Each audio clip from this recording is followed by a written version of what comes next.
أسرج خيولك يا أخ الإيمان وانهض لبعث العلم في الأوطان، فالعلم ميراث الرسول أمانة صلى الله عليه وسلم، فالعلم ميراث الرسول أمانة فاز الحفيظ لإرثه الرباني.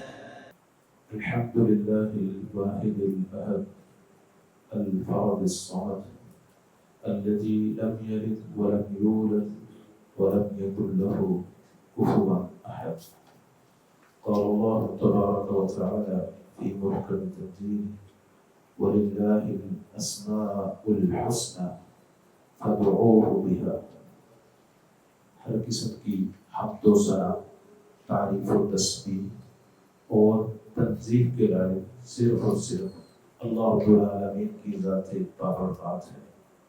لاکھوں کروڑوں اربوں خربوں انگنت درود و سلام سید الاولین والآخرین، امام الانبیاء، شفیع المذنبین، حضرت محمد مصطفیٰ صلی اللہ علیہ وآلہ وسلم کی ذات گرامی پر اللہ رب العالمین کی رحمتوں، برکتوں اور سعادتوں کا نزول ہو ان نفوس قدسیہ پر، صحابہ کرام پر، تابعین اعلام پر، اہل علم پر، معلمین، مربین، مجددین، مفسرین، علماء، دعات، خطباء، آج تلک اور تا قیامت آنے والے اللہ رب العالمین کے نیکوکار اور خطا کار لوگوں پر۔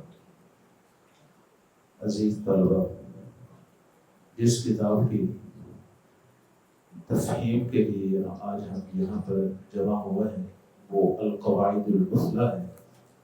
انتہائی عام فہم اور علمی کتاب ہے، جسے پڑھ کر اللہ رب العالمین کے ساتھ انسان کا ایک بڑا گہرا تعلق بن جاتا ہے۔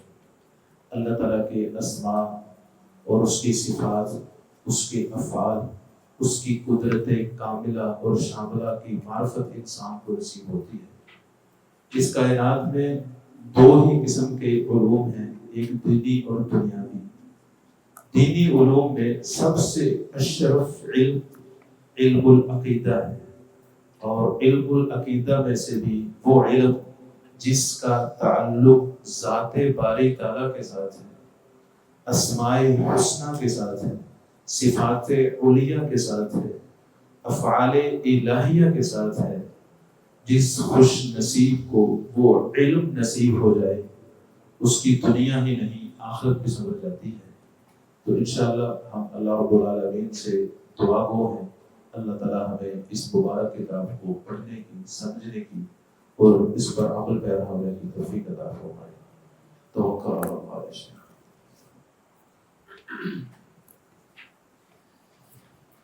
الحمد لله رب العالمين، والصلاة والسلام على أشرف الأنبياء والمرسلين نبينا محمد وعلى آله وصحبه أجمعين. اللهم اغفر لنا ولشيخنا أجمعين.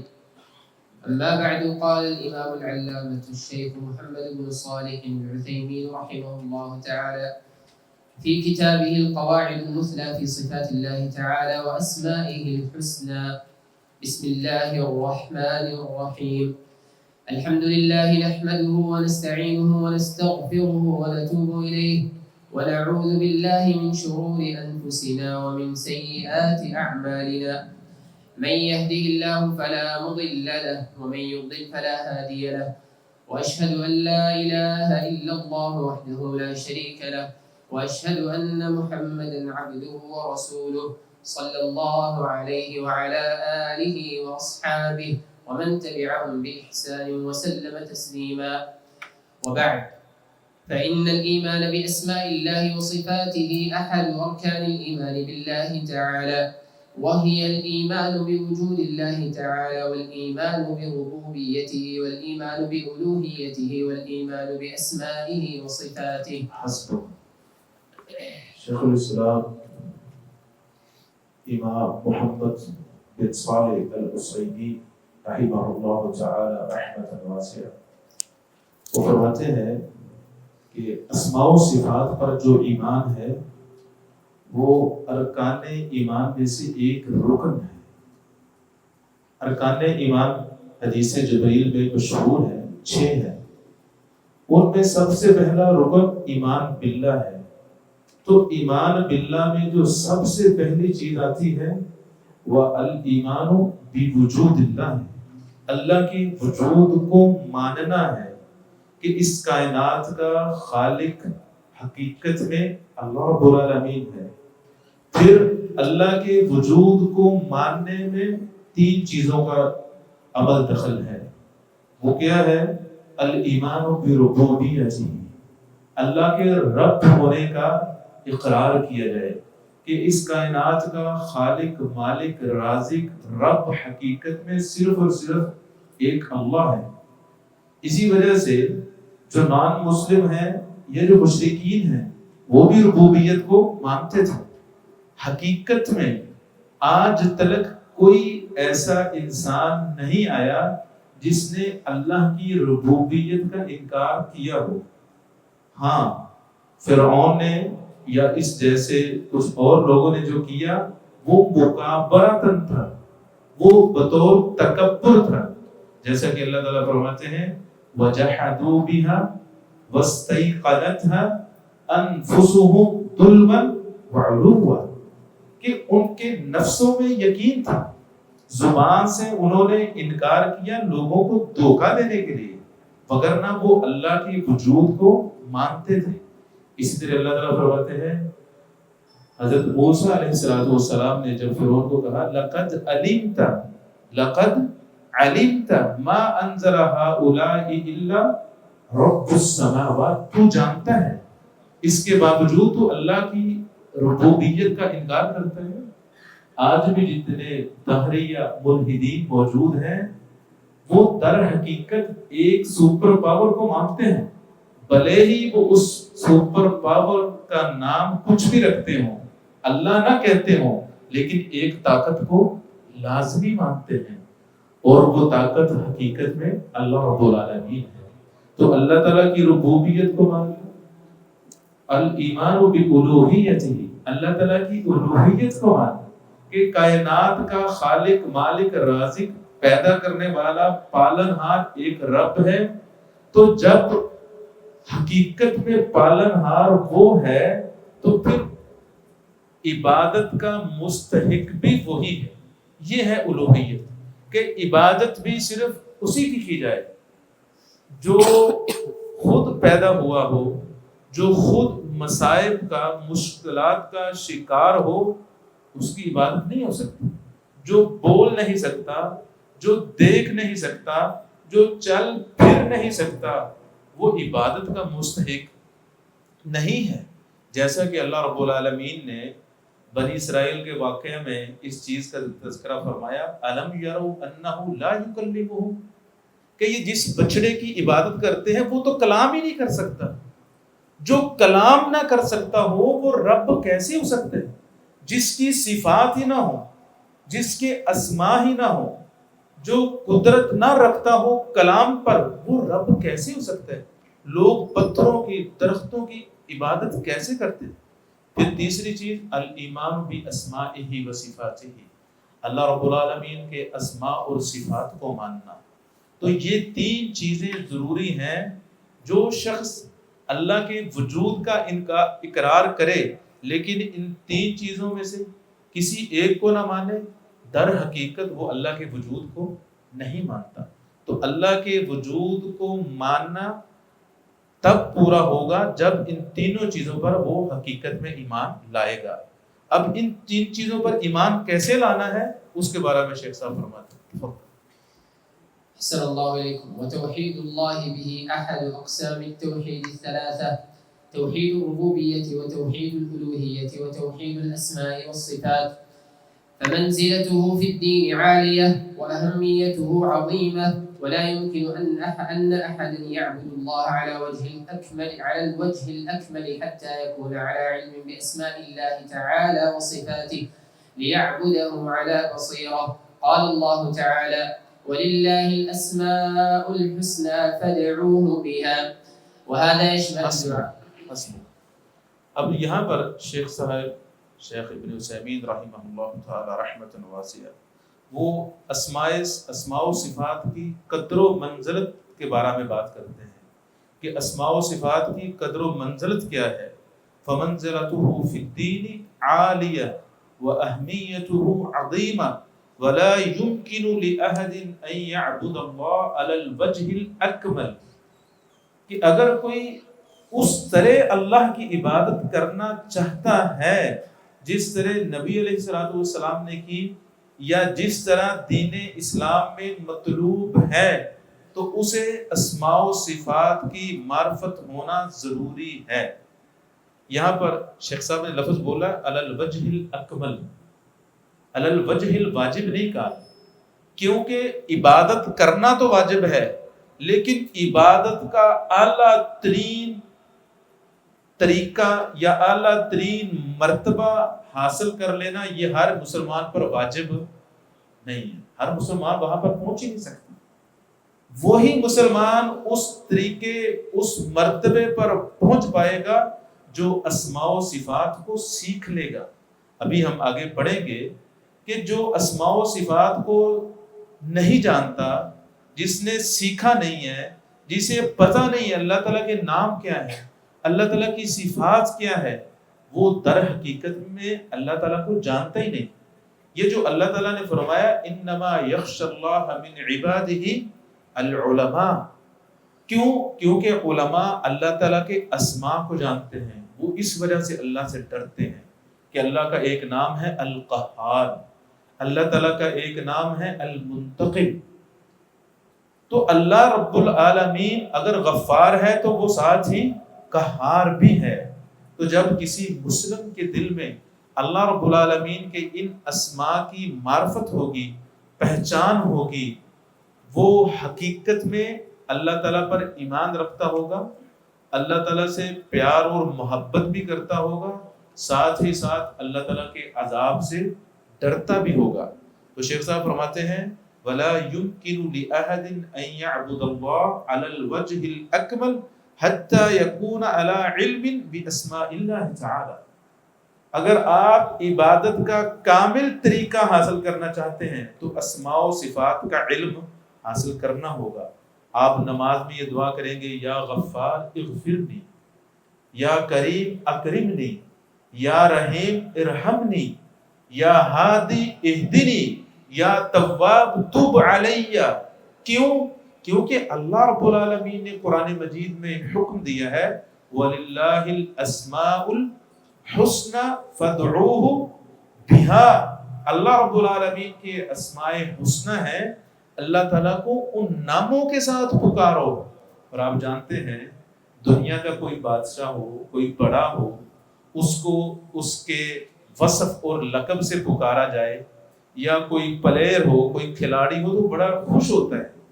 تو اللہ رب العالمین کی تو مثال ہی نہیں. فلا تضربوا للہ الامثال ولم یکن لہ کفوا احد. لیکن بات سمجھنے سمجھانے کے لیے یہ ہے کہ اللہ رب العالمین کو اگر اس کے خوبصورت ناموں کے ساتھ پکارا جائے، اس کے خوبصورت صفات کے ساتھ اس کو یاد کیا جائے، تو اللہ تعالیٰ دعاؤں کو قبول فرماتا ہے. اور اللہ کا حکم بھی ہے وَلِلَّهِ الْأَسْمَاءُ الْحُسْنَى فَادْعُوهُ بِهَا. تفضل. وهذا يشمل دعاء المسألة ودعاء العبادة. فدعاء المسألة أن تقدم بين يدي مقلوبك من أسماء الله تعالى ما يكون مناسبا، مثل أن تقول يا غفور اغفر لي، ويا رحيم ارحمني، ويا حفيظ احفظني، ونحو ذلك. ودعاء العبادة أن تتعبد لله تعالى بمقتضى هذه الأسماء، فتقوم بالتوبة إليه لأنه التواب، وتذكره بلسانك لأنه السميع، وتتعبد له بجوارحك لأنه البصير، وتخشاه في السر لأنه اللطيف الخبير، وهكذا. احسن. شیخ صاحب فرماتے ہیں وَهَذَا يَشْمَلُ دُعَاءَ الْمَسْأَلَةِ وَدُعَاءَ الْعِبَادَةِ. یہ جو اللہ تعالیٰ نے فرمایا ہے فَادْعُوهُ بِهَا، اللہ کو ان ناموں کے ساتھ پکارو، اس کا کیا مطلب ہے؟ بہت سے مفسرین نے یہ فرمایا ہے اس کا مطلب یہ ہے کہ جب دعا کرو، دعا میں اللہ رب العالمین کا نام لو. دو نام اسماء حسنہ میں سے ایسے ہیں جو کامن ہیں، جو عام ہیں. کوئی بھی دعا کریں ان دونوں ناموں کو یاد کیا جا سکتا ہے. جیسے اگر کوئی انسان اللہ تعالیٰ کی رحمت کا طلبگار ہو تو اسے اللہ تعالیٰ کے کس نام کے ساتھ دعا کرنی چاہیے؟ رحمان اور رحیم کے ساتھ. یا رحمان ارحمنی.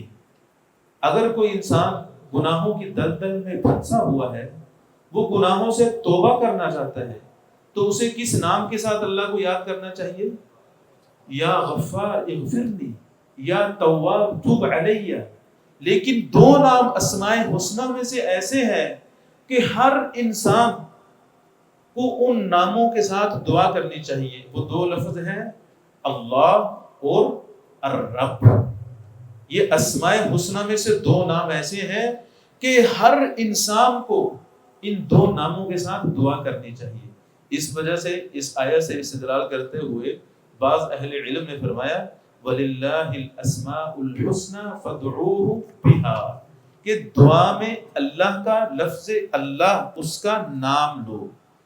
اور دوسرا معنی جو ہے فَادْعُوهُ بِهَا، کہ اللہ کو ان ناموں کے ساتھ پکارو، دعا کرو اللہ سے. تو جو اللہ تعالیٰ سے دعا کرتا ہے انسان، اس دعا کی دو قسمیں ہیں. ایک ہے دعاء المسئلہ اور دوسری ہے دعاء العبادہ. دعاء المسئلہ میں کیا ہوتا ہے؟ انسان دعا مانگتا ہے لیکن وہ دعا سوال کی شکل میں ہوتی ہے. آپ اللہ تعالیٰ سے اولاد مانگتے ہیں، اللہ تعالیٰ سے کاروبار میں برکت مانگتے ہیں، صحت و عافیت مانگتے ہیں، علم نافع کا سوال کرتے ہیں. اصل سوال تو یہ ہے نا. اسی وجہ سے رب تعالیٰ نے نبی علیہ السلام کو بھی کہا قُلْ رَبِّ زِدْنِی علما اللہم انی اسألک علما نافع. تو یہ ہے اصل دعا. یہ دعائیں انسان کو کرنی چاہیے جو انسان کی دنیا سے بڑھ کر اس کی آخرت کو بہتر بنائے.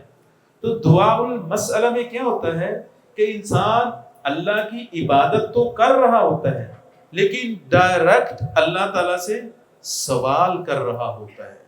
اس کو کہتے ہیں دعاء المسئلۃ و طلب، دعاء مسئلۃ و طلب، کہ یہ ایسی عبادت ہے. دعا اصل میں حقیقت میں ہے کیا؟ عبادت ہے. دعا حقیقت میں کیا ہے؟ عبادت ہے. دعا کا مطلب ویسے کیا ہوتا ہے؟ پکارنا. یہ پکارنا عبادت ہے. اسی وجہ سے جو غیر اللہ کو پکارتے ہیں وہ اس غلط فہمی میں ہوتے ہیں کہ ہم ان کی عبادت تو نہیں کرتے، حالانکہ پکارنا ہی عبادت ہے. اللہ تعالیٰ قرآن مجید میں بھی فرماتے ہیں اور حدیث میں بھی ہے. حدیث میں تو نص ہے الدعاء هو العبادہ، کہ پکارنا ہی عبادت ہے. تو یہاں پر جو شیخ ابن عثیمین رحمہ اللہ نے فرمایا وَهَذَا يَشْمَلُ دُعَاءَ الْمَسْأَلَةِ وَدُعَاءَ الْعِبَادَةِ، کہ جب آپ اللہ تعالیٰ سے دعا کریں تو وہ دعائے مسئلہ ہو یا دعائے عبادت ہو، دونوں میں اسماء حسنہ کے ساتھ اللہ تعالیٰ سے دعا کریں. دعائے مسئلہ کی مثالیں دی شیخ محترم نے ان تقدم بین یدی مطلوبک من اسماء اللہ ما یکون مناسبا ان تقول یا غفور اغفر لی، یا رحمان ارحمنی، یا حفیظ احفظنی، یا ہادی اہدنی، یا کریم اکرمنی، یا تواب تب علی انکا انت التواب الرحیم. حضرت عبداللہ ابن عمر رضی اللہ تعالیٰ فرماتے ہیں وَإِن كُنَّا لَنَعُدُّ لِرَسُولِ اللَّهِ صلی اللہ علیہ وسلم فی المجلس الواحد 100 مرة یا رب اغفر لی وتوب علی انکا انت الغفور الرحیم. عبداللہ ابن عمر رضی اللہ تعالیٰ فرماتے ہیں ہم نبی علیہ السلام کے ساتھ مجلس میں ہوتے، ایک ایک مجلس میں نبی علیہ السلام 100 مرتبہ یہ دعا کرتے یا تواب توب علی انکا انت الغفور الرحیم. تو اس لیے مجھے اور آپ کو تو یہ دعائیں زیادہ کرنی چاہیے. تو یہ ہے دعاء المسئلہ کہ انسان اللہ تعالیٰ سے سوال کر رہا ہوتا ہے لیکن وہ سوال در حقیقت اللہ کی عبادت ہوتی ہے. یہ بات سمجھنے والی ہے. وہ سوال در حقیقت اللہ کی عبادت ہوتی ہے، کیونکہ دعا در حقیقت ہے کیا؟ عبادت ہے. وقال ربکم ادعونی استجب لکم. آگے کیا فرمایا؟ ان الذین یستکبرون ان عبادتی. مفسرین فرماتے ہیں ان دعائی، جو مجھے پکارنے سے تکبر کرتے ہیں، کیونکہ پکار ہی عبادت ہے، پکار ہی عبادت ہے. دوسری قسم ہے دعاء العبادہ. دعاء العبادہ کیا ہے؟ دعاء العبادہ یہ ہے جیسے آپ سجدہ کرتے ہیں، آپ کیا پڑھتے ہیں؟ سبحان ربی الاعلی. رکوع کرتے ہیں سبحان ربی العظیم. اس طرح آپ قیام کرتے ہیں اللہم باعد بینی وغیرہ. اس طرح قرآن مجید پڑھتے ہیں. یہ کیا ہے؟ دعاء العبادہ ہے. دعا کا مطلب کیا ہے؟ پکار. آپ اللہ کو پکارتے ہیں، اپنے رب کی تسبیح بیان کرتے ہیں، حمد بیان کرتے ہیں، اس کی عظمت کے ترانے پڑھتے ہیں، اس کی تنزیہ کا اعتراف کرتے ہیں. یہ دعاء العبادہ. دونوں میں فرق کیا ہے؟ دعاء العبادہ میں ڈائریکٹ اللہ کی عبادت ہوتی ہے، سوال نہیں ہوتا. دعاء المسئلہ میں اللہ کی عبادت تو ہوتی ہے لیکن ڈائریکٹ کیا ہوتا ہے؟ سوال ہوتا ہے. تو یہ جو اللہ نے فرمایا وَلِلَّهِ الْأَسْمَاءُ الْحُسْنَى فَادْعُوهُ بِهَا، اس سے مراد دعاء المسئلہ بھی ہے اور دعاء العبادہ بھی ہے، کہ جب سوال اور طلب کے لیے پکارو اللہ کو، پھر بھی اسماء و صفات کے ساتھ پکارو. جب خالص عبادت اور ثنا کے لیے، اللہ کی حمد کے لیے پکارو، تب بھی اسماء حسنہ کے ساتھ. جیسے شیخ صاحب نے مثالیں دی، مثال کے طور پر فتقوم بالتوبہ الیہ لانہ التواب، کہ آپ آگے بڑھ کر توبہ والی جو عبادت ہے، توبہ کرنا، یہ کیا ہے؟ عبادت ہے. یہ عبادت کریں. کیوں؟ کیونکہ اللہ تعالیٰ التواب ہے. نبی علیہ الصلوۃ والسلام یہ نام لیا کرتے تھے. اس طرح فرمایا وَتَذْكُرُهُ بِلِسَانِكَ لِأَنَّهُ السَّمِيعُ. اللہ کا تذکرہ کریں، آپ اللہ کی عظمت کے گن گائیں، اس کی حمد تسبیح بیان کریں، کیونکہ وہ السمیع ہے، وہ ہر چیز کو سننے والا ہے. تو یہ دونوں چیزیں ہیں، دعاء العبادہ اور دعاء المسئلہ. اگر کوئی چیز انسان یہ کہے کہ قاعدہ کیا ہے، قرآن مجید میں کئی جگہ پہ دعا کا لفظ آتا ہے، کئی جگہ پہ عبادت کا لفظ آتا ہے، تو میں کیسے سمجھوں گا یہ دعاء العبادہ ہے یا کہ دعاء المسئلہ ہے؟ سوال سمجھ میں ہے؟ قرآن مجید میں مختلف مقامات پر اللہ تعالیٰ جو ہے وہ ذکر کرتے ہیں، دعا کا لفظ آتا ہے مختلف مقامات پر. تو ہم اس دعا سے کب سمجھیں گے یہاں پر مراد دعاء المسئلہ ہے یا دعاء العبادہ ہے؟ تو شیخ الاسلام امام ابن تیمیہ رحمہ اللہ اس سوال کا جواب دیتے ہیں. وہ فتاوی میں فرماتے ہیں کل موضع ذکر فیہ دعاء المشرکین لاوثانہم فالمراد بہ دعاء العبادہ. ہر وہ جگہ جہاں پر یہ ذکر ہوا ہے کہ مشرکین بتوں کی عبادت کیا کرتے تھے، بتوں کو پکارتے تھے، تو اس سے مراد دعاء العبادہ ہے. لیکن دعاء العبادت میں ضمناً دعاء المسئلہ بھی آ جاتی ہے. وہ اس کے دلائل دیتے ہوئے فرماتے ہیں، مثال کے طور پر وہ کہتے ہیں جیسا کہ اللہ تعالیٰ نے قرآن مجید میں فرمایا، وہ کہتے تھے ما نعبدهم الا ليقربونا الى الله زلفا. تو کیا وہ ان کی عبادت کرتے تھے؟ نہیں، وہ ان کو پکارتے تھے. ان کو پکارنا ہی کیا ہے؟ عبادت ہے. اس کا انہوں نے اعتراف کیا. وہ کہتے تھے ما نعبدهم الا ليقربونا الى الله زلفا. ہم ان کی عبادت تو اس وجہ سے کرتے ہیں کہ وہ ہمیں ان کے قریب کرتے ہیں. تو وہ عبادت ان کو ڈائریکٹ سجدہ نہیں کرتے تھے لیکن پکارتے تھے. پکارنے کو ہی اللہ تعالیٰ نے کیا کہا؟ عبادت کہا ہے، کیونکہ الدعاء هو العبادہ. اسی طرح اللہ تعالیٰ نے اس دعا کی تفسیر کی ہے کہ وہ عبادت ہی کرتے تھے. جیسے کہ دوسری جگہ پہ اللہ تعالیٰ فرماتے ہیں وَقِيلَ لَهُمْ أَيْنَمَا كُنْتُمْ تَعْبُدُونَ من دون اللہ هل ينصرونکم او ينتصرون وقیل لهم اینما کنتم تعبدون. وہ کہاں ہیں جن کی تم تعبدون تم عبادت کرتے تھے، ای تدعون جن کو تم پکارتے تھے.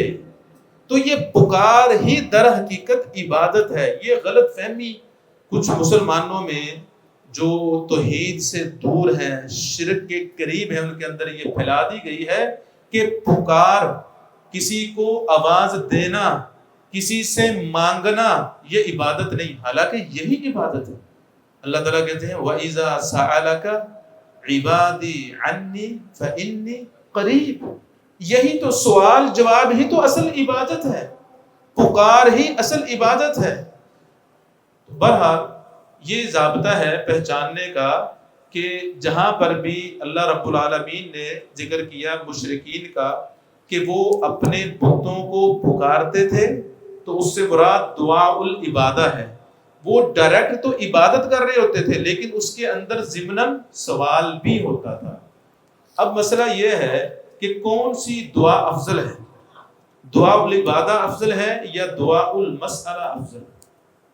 اللہ تعالیٰ کی ڈائریکٹ عبادت کرنا، سبحان اللہ، الحمدللہ، قرآن مجید پڑھنا، صدقہ و خیرات کرنا، حج عمرہ کرنا، یہ تمام کیا ہے؟ عبادات ہیں. یہ افضل ہیں یا کہ اللہ تعالیٰ سے مانگنا ہاتھ اٹھا کے، جولی پھیلا کر، یا صرف زبان کے ساتھ؟ کون سی چیز افضل ہے، دعاء العبادہ یا دعاء المسئلہ؟ اس میں اہل علم کے، اہل السنہ کے 3 اقوال ہیں. پہلا قول یہ ہے دعاء العبادہ افضل، کہ دعاء العبادہ جو ہے وہ افضل ہے. دوسرا قول یہ ہے دعاء المسئلہ افضل، کہ سوال والی جو دعا ہے وہ افضل ہے. تیسرا قول ہے التفصیل، اس میں تفصیل ہے تیسرے قول میں. وہ کیا ہے؟ حسب الاشخاص والاحوال، اشخاص اور حالات کے مطابق ہے. کچھ لوگوں کو دیکھا جائے تو ان کے لیے دعاء العبادہ افضل ہے، دیگر لوگوں کو دیکھا جائے تو ان کے لیے دعاء المسئلہ افضل ہے. اس میں جو 3 اقوال ہیں، تینوں کے لمبے چوڑے دلائل ہیں، 8 10 دلائل ذکر کیے اہل علم نے. میں صرف ایک یا دو دلیلیں ذکر کرتا ہوں. سب سے پہلے ہم نے بات کی کہ دعاء العبادہ افضل ہے. اس کی دلیل وہ کہتے ہیں نبی علیہ الصلوۃ والسلام نے فرمایا احب الکلام الی اللہ اربع. احب کون سا صیغہ ہے؟ اس میں تفضیل. احب اللہ تعالیٰ کو بہت زیادہ محبوب جو کلام ہے وہ 4 ہیں. وہ کیا ہیں؟ سبحان اللہ، الحمدللہ، لا الہ الا اللہ، اللہ اکبر. ان میں کون سا سوال ہے؟ کوئی سوال ہے؟ تو یہ کون سی دعا ہے؟ دعاء العبادہ. یہ آپ کو سمجھانا مقصد ہے، یہ دعاء العبادہ ہے، عبادت والی پکار. ڈائریکٹ آپ اللہ کو پکار رہے ہیں لیکن اس کی عبادت کر رہے ہیں، سوال نہیں کر رہے، سوال نہیں کر رہے. تو اس سے اہل علم نے استدلال کیا احب الکلامی. دوسری دلیل اسی چیز کی کہ دعاء العبادہ افضل ہے. ان دعاء العبادت حق الرب، وہ عبادت یا وہ دعا جس میں عبادت کی جائے وہ کس کا حق ہے؟ اللہ کا حق ہے. نماز پڑھنا یہ کس کا حق ہے؟ اسی وجہ سے قیامت والے دن سب سے پہلے کس کے بارے میں سوال ہوگا؟ نماز کے بارے میں. اللہ کا حق ادا کیا کہ نہیں؟ اس کے مقابلے میں سمجھنے کے لیے دعاء المسئلہ کس کا حق ہے؟ وہ تو بندے کا نصیب ہے نا. تو اللہ کا حق زیادہ حق رکھتا ہے اسے ادا کیا جائے، یا کہ بندے کا حق زیادہ حق رکھتا ہے؟ یقیناً اللہ تعالیٰ.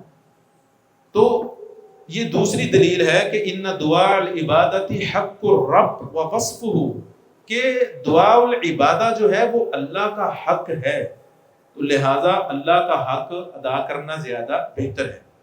جو دوسرا قول تھا دعاء العبادت دعاء المسئلۃ افضل، اس کی پہلی دلیل وہ کہتے ہیں جی نبی علیہ الصلوۃ والسلام نے فرمایا الدعاء هو العبادہ، کہ پکار ہی عبادت ہے، مانگنا ہی، سوال کرنا ہی عبادت ہے.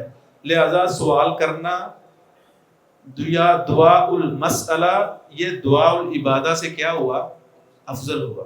دوسری دلیل وہ کہتے ہیں ان کل داع عابد، ہر دعا کرنے والا عبادت گزار ہوتا ہے. ایسے ہی ہے لیکن ہر عبادت گزار دعا کرنے والا ہوتا ہے؟ نہیں. بات سمجھ میں آئی کہ نہیں؟ ان کل داعٍ، ہر دعا کرنے والا جو اللہ سے مانگ رہا ہے وہ اللہ کی عبادت کر رہا ہے کہ نہیں کر رہا؟ اللہ سے مانگنا اللہ کی عبادت ہے. پہلے آپ یہ سمجھیں.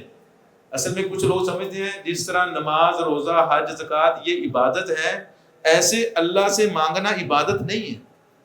ایسا نہیں ہے. اللہ سے مانگنا ہی عبادت ہے.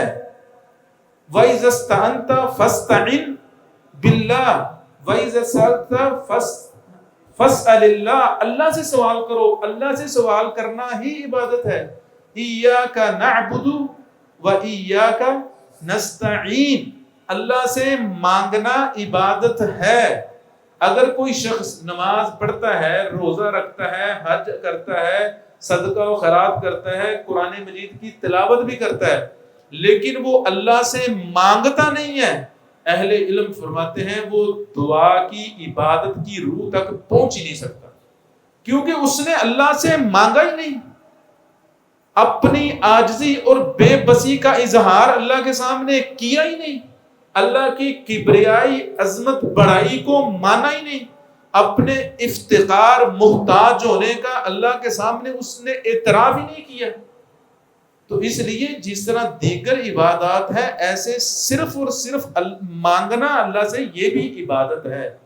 تو ان کل داع عابد، ہر مانگنے والا اللہ کی عبادت کر رہا ہوتا ہے. لیکن ہر عبادت کرنے والا کیا اللہ سے ڈائریکٹ مانگ رہا ہوتا ہے؟ قرآن مجید پڑھنے والا، قرآن مجید پڑھنا عبادت ہے نا. جب وہ قرآن مجید پڑھ رہا ہے کیا وہ ڈائریکٹ اللہ سے کچھ مانگ رہا ہے؟ ضمناً مانگ رہا ہے. قرآن مجید پڑھ رہا ہے کس وجہ سے؟ اللہ راضی ہو جائے. نیت تو یہی ہے نا، اللہ اجر و ثواب دے، اللہ تعالیٰ گناہوں کو معاف کر دے.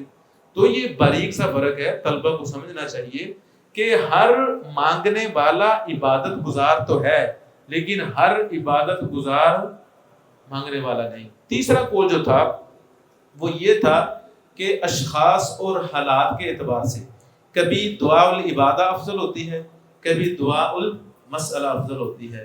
اور یہ سب بات صحیح ہے. شیخ الاسلام ابن تیمیہ رحمہ اللہ نے اس کی وضاحت کی ہے. وہ فرماتے ہیں لیکن اگر اشخاص اور حالات کو دیکھے بغیر ڈائریکٹ اگر ہم بات کریں تو پھر کون سی دعا افضل ہے، دعا المسئلہ یا دعا العبادہ؟ دعا العبادہ افضل ہے، کیونکہ عبادت ڈائریکٹ کس کا حق ہے؟ اللہ کا. اور دعا المسئلہ میں کس کا فائدہ ہے ڈائریکٹ؟ انسان کا. تو اللہ تعالیٰ کا حق زیادہ حق رکھتا ہے کہ اسے ادا کیا جائے. تفضل مرحبا. أحسن الله إليكم. قال رحمه الله تعالى: ومن أجل منزلته هذه ومن أجل كلام الناس فيه بالحق تارة وبالباطل الناشئ عن الجهل أو التعصب تارة أخرى أحببت أن أكتب فيه ما تيسر من القواعد راجيا من الله تعالى أن يجعل عملي خالصا لوجهه موافقا لمرضاته نافعا لعباده وسميته القواعد المثلى في صفات الله تعالى وأسمائه الحسنى. احسنت. آگے شیخ صاحب فرماتے ہیں رحمہ اللہ تعالی، وہ سبب تعلیم، اس کتاب کو انہوں نے تالیف کیوں کیا، تحریر کیوں کیا، اس کا سبب بتاتے ہیں. 2 سبب انہوں نے ذکر کیے.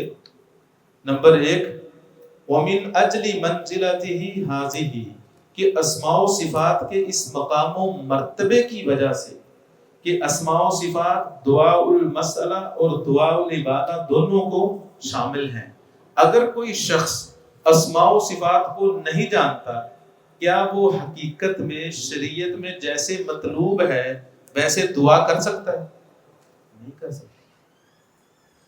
کوئی بھی انسان جو اسماء و صفات کو نہیں جانتا، اس کا ایک طریقہ کیا ہے، سروے کریں آپ. سروے مطلب گھر میں جائیں، اپنے والد صاحب سے پوچھیں، اپنی والدہ محترمہ سے پوچھیں، اپنے عزیز و قارب سے پوچھیں، ابو جان، امی جان، بھائی بہن سے پوچھیں کہ جب آپ اللہ سے دعا کرتے ہو کبھی آپ نے ایسے دعا کی یا غفار اغفرنی، یا ستیر استر علیہ، عیبوں پر پردے ڈالنے والے میرے عیبوں پر پردہ ڈال دے، یا رحمان ارحمنی، اے مہربان مجھ پر رحم فرما، یا حفیظ احفظنی، اے محافظ میری حفاظت فرما۔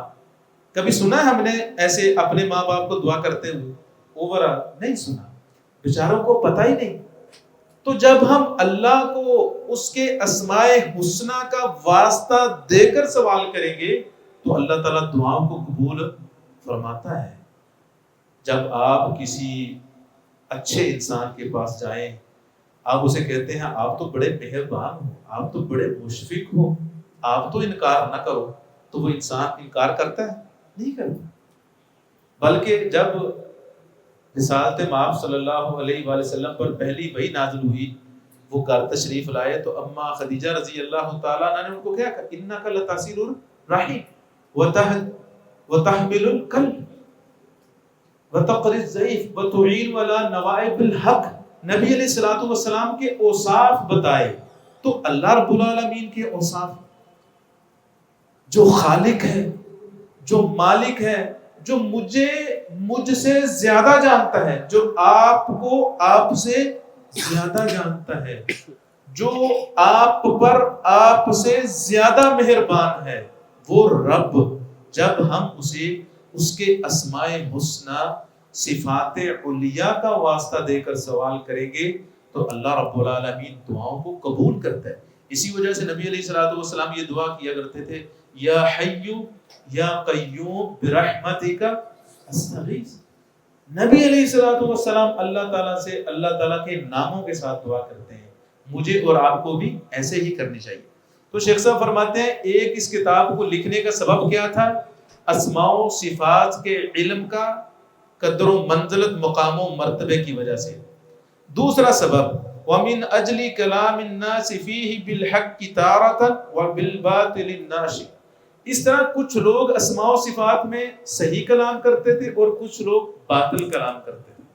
اس وجہ سے بھی حقیقت کو واضح کرنے کے لیے ایک اسماء و صفات کے مقام و مرتبے بھی کی وجہ سے، دوسرا سبب لوگ جو ہے اسماء و صفات میں جب بات کرتے تھے لڑکھڑا جاتے تھے، کچھ لوگ صحیح معنی مفہوم بیان کرتے تھے اور کچھ لوگ غلط معنی مفہوم بیان کرتے تھے۔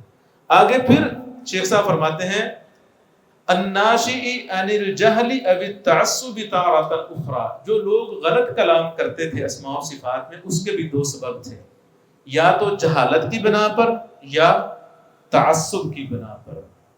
اور یہی بات صحیح ہے، کچھ لوگ اسماء و صفات کا انکار کرتے ہیں جہالت کی بنا پر، جس طرح مشرکین مکہ نے انکار کیا تھا۔ انہوں نے انکار کیا تھا، کیوں جی؟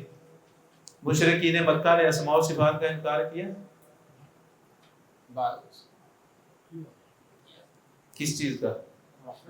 رحمان کا۔ احسنتم، قل ادعوا اللہ او ادعوا الرحمن ایما تدعوا فلہ الاسماء الحسنى۔ دوسری آیت میں اللہ تعالیٰ نے کیا فرمایا؟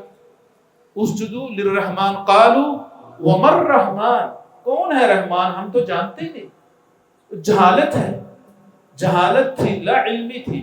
بلکہ صلح حدیبیہ کے موقع پر جب وہ معاہدہ لکھا جا رہا تھا، مشرکین کی طرف سے جو نمائندہ تھا سہیل بن عمر، اس کو نبی علیہ الصلوۃ والسلام نے کہا لکھو بسم اللہ الرحمن الرحیم۔ اس نے کہا رحمان کو تو ہم نہیں جانتے، وہ مٹا دیا گیا تھا۔ تو شیخ صاحب فرماتے ہیں جہالت کی بنا پر کچھ لوگ اسماء کا صفات کا انکار کرتے ہیں اور کچھ لوگ تعصب کی بنا پر۔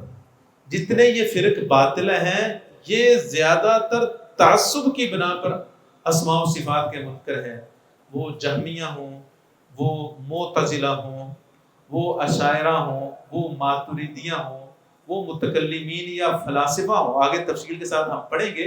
یہ لوگ تعصب کی بنا پر اسماء و صفات کا انکار کرتے ہیں۔ تو آگے شیخ صاحب فرماتے ہیں احببت ان اکتب فیہ ما تیسر من القواعد۔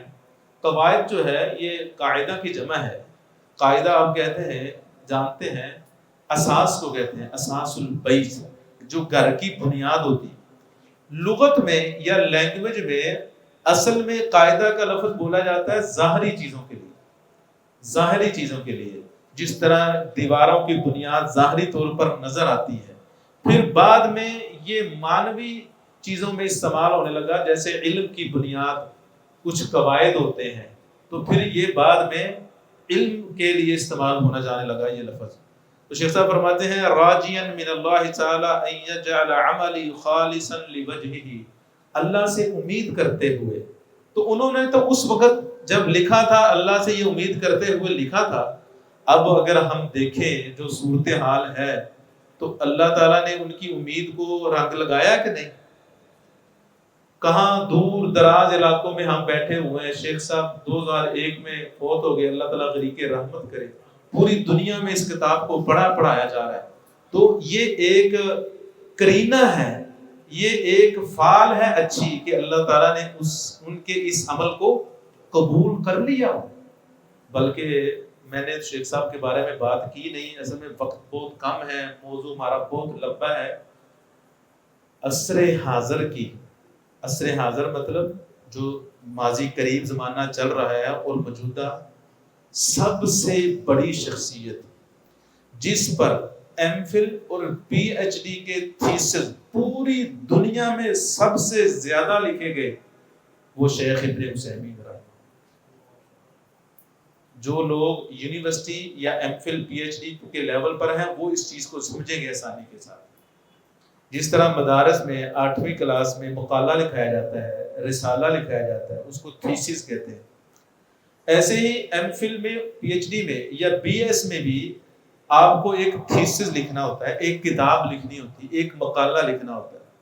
مختلف موضوعات ہوتے ہیں، فقہ، اصول فقہ، حدیث، علوم الحدیث، تفسیر، لغت، عقیدہ، نحو، صرف وغیرہ، دعوت، توحید وغیرہ جتنے بھی۔ تو شیخ الاسلام شیخ ابن عثیمین رحمہ اللہ پر یا ان کے علمی جو کاوشیں ہیں ان پر یا ان کی جو کتب ہے ان پر 500 سے زیادہ تھیسز لکھے جا چکے ہیں۔ کتنے؟ 500 سے زیادہ تھیسز۔ آپ اندازہ کریں وہ کتنی عالمگیر شخصیت تھی رحمہ اللہ تعالی۔ ان کی کتابیں آپ پڑھیں، اللہ اکبر، سمندر تھے۔ ایک ہمارے شہر حافظ آباد کے بزرگ تھے حبیب اللہ یاسر رحمہ اللہ تعالی رحمتاً واسعہ، فوت ہو گئے۔ وہ کہتے ہیں میں ایک دفعہ گیا مکہ، تو شیخ صاحب کے درس میں بیٹھا، صبح درس ہو رہا ہے فقہ کے موضوع پر، شام کو ہو رہا ہے حدیث کے موضوع پر، دوران درس گفتگو ہو جاتی نحو صرف پر، کبھی عقیدے پر۔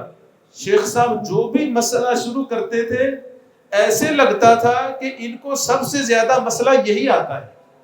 اللہ تعالیٰ نے ان کو اتنی دسترس دی ہوئی تھی علوم پر، اتنی گرفت تھی۔ اور آپ دیکھیں ان کی کتابیں ہر فن میں شیخ صاحب کی کتابیں ہیں۔ تو وہ فرماتے ہیں اللہ تعالیٰ سے یہ امید کرتے ہوئے اللہ تعالیٰ میرے اس عمل کو خالص بنائے۔ اور آگے وہ فرماتے ہیں میں نے اس کتاب کا نام رکھا ہے القواعد المثلی۔ مثلا جو ہے علی وزن فعلا، یہ مؤنث الامثل، امثل اس میں تفضیل مذکر کے لیے اس کی مؤنث مثلا ہے۔ تو امثل کا مطلب کیا ہوتا ہے؟ افضل۔ جیسے عربی میں کہا جاتا ہے ھذا امثل من فلان، یہ فلان سے زیادہ امثل ہے یعنی زیادہ افضل ہے۔ ھذا امثل من فلان یعنی افضل من فلان۔ تو مثلا علی وزن فعلا ہے۔ آگے فرماتے ہیں فی صفات اللہ تعالی و اسمائہ الحسنی۔ اگر ہم نحو کے اعتبار سے بات کریں وہ ہمارا موضوع نہیں ہے، لیکن بہرحال ضمن چھوٹی سی بات ہے، تو القواعد المثلی بھی پڑھ سکتے ہیں، مفعول بھی بن جائے گا، منصوب ہوگا۔ لیکن اگر ہم اس کو اعراب حکائی دیں، پورا جو نام ہے وہ ایسے بن جائے گا القواعد المثلی فی صفات اللہ تعالی و اسمائہ الحسنی۔ یہاں پر ایک سوال ہے کہ شیخ صاحب نے صفات کا ذکر پہلے کیا، اسماء کا ذکر بعد میں کیا، ایسے ہی ہے؟ وہ فرماتے ہیں القواعد المثلی فی صفات اللہ تعالی و اسمائہ الحسنی۔ تو عام طور پر تو ایسے ہوتا ہے کہ اسماء کا ذکر پہلے ہوتا ہے، صفات کا بعد میں ہوتا ہے۔ اور یہ حقیقت بھی ہے کہ اللہ تعالیٰ کے ہر نام کے اندر ایک صفت ہوتی ہے، تو پہلے تو پھر اسماء کا نام آنا چاہیے تھا، لیکن شیخ صاحب نے پہلے صفات کا تذکرہ کیا۔ اس کے بارے میں اہل علم فرماتے ہیں اس کی 2 اسباب ہیں. پہلا سبب یہ ہے کہ امت میں اسماء حسنہ میں اختلاف کم ہے، صفات میں زیادہ ہے. اس وجہ سے شیخ صاحب نے صفات کو مقدم کیا تاکہ ان کی اہمیت کے پیش نظر. دوسرا سبب یہ ہے کہ یہ اہل علم کا عرف ہے، یہ عادت ہے، جب وہ اسماء کا لفظ بولتے ہیں اس کے ساتھ کون سا لفظ بولتے ہیں؟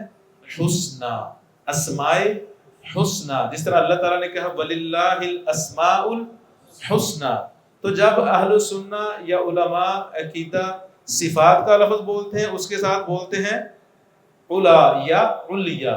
تو سجا کے لیے ردیف اور کافیوں کو ملانے کے لیے شیخ صاحب نے اس طرح نام رکھا القواعد المثلی فی صفات اللہ تعالی و اسمائہ الحسنى، اس وجہ سے متاخر کیا.